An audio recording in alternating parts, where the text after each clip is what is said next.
You know, what if I told you that some of the best financial advice out there today wasn't dreamed up by some modern guru on Wall Street, but was actually carved onto clay tablets thousands and thousands of years ago? Well, today we're going to take a trip back in time to uncover the incredibly simple secrets that turned one ancient city into the wealthiest place on Earth. So our story starts in Babylon, and this place was the stuff of legends. I mean, a city of just unbelievable wealth and splendor. But here's the crazy part. It was built in this flat, dry river valley. There were no forests, no mines, not even enough rain to grow crops easily. So all of its massive riches, they were completely 100% man-made. And that brings us to a really interesting puzzle. How could a city that's literally dripping in gold be filled with hardworking, talented people who were just barely scraping by? I mean, this isn't just some ancient problem, is it? It's a question that feels, well, it feels like it could be asked today. So let me introduce you to a guy named Bonsor. Now this man was the best chariot builder in all of Babylon. His work was top-notch, everybody respected him, and he was always busy. But even with all that hard work and all that skill, his wallet was always light. He had a great job, but a lean purse. Does that sound at all familiar? Well, one day, Bansir just had enough. He and his buddy Kobe, a musician who was pretty much in the same boat, they realized that just sitting around and hoping for good fortune to fall out of the sky, it wasn't working. So they decided to stop hoping and start doing. They went to seek out advice from the one man who had clearly figured it all out, Arkad, the richest man in Babylon. All right, so what was Arkad's secret? What did he tell them? You know, it wasn't some huge, complicated financial strategy. It was a single, foundational secret that changed everything. And it didn't start with a new skill, it started with a whole new way of thinking. Arkad told them, look, he wasn't born rich. He wasn't necessarily smarter or even a harder worker than they were.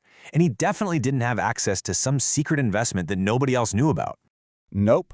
His entire journey, from being a broke scribe to the richest guy in the city, it all started the moment he made one simple but really profound decision about the money he earned. And here it is. He said, I found the road to wealth when I decided that a part of all I earned was mine to keep.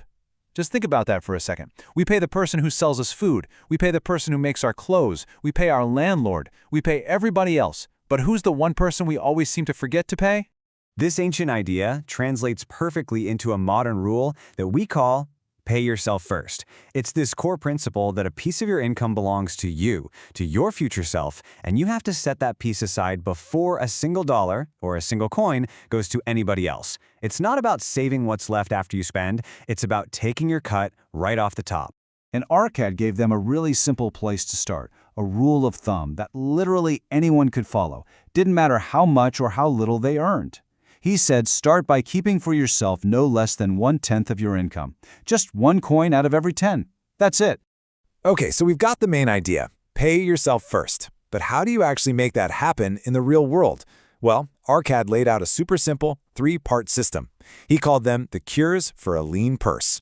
So step 1, you pay yourself that 10th. That's totally non-negotiable. Step 2, you learn to live on the rest, on the other 9/10. Arkad had this great insight here. He said our necessary expenses have a weird habit of always growing to match our income unless we actually get them under control. And then step 3, and this is so important, you don't just let those savings sit there. You put that money to work. You make it your golden slave that earns more money for you. I just love this metaphor from the book. That first 10th you save, it's not just a coin, it's a seed. And every time you save and invest more, you're watering that seed, helping it grow into this massive tree of wealth. A tree that can eventually provide financial security, you know, a little shade, for years and years to come. So making money is one thing, right? But keeping it, well, that's a whole different ballgame. Arkad's lessons didn't just stop at how to save. He also taught them how incredibly important it is to protect your growing treasure once you have it. Yeah, Arkad learned a really hard lesson early on about who he took financial advice from. His mentor warned him, he said, you know, advice is one thing that is freely given away, but watch that you take only what is worth having. Bad advice can cost you everything, so it's so critical that you only get counsel from people who have proven they know what they're talking about.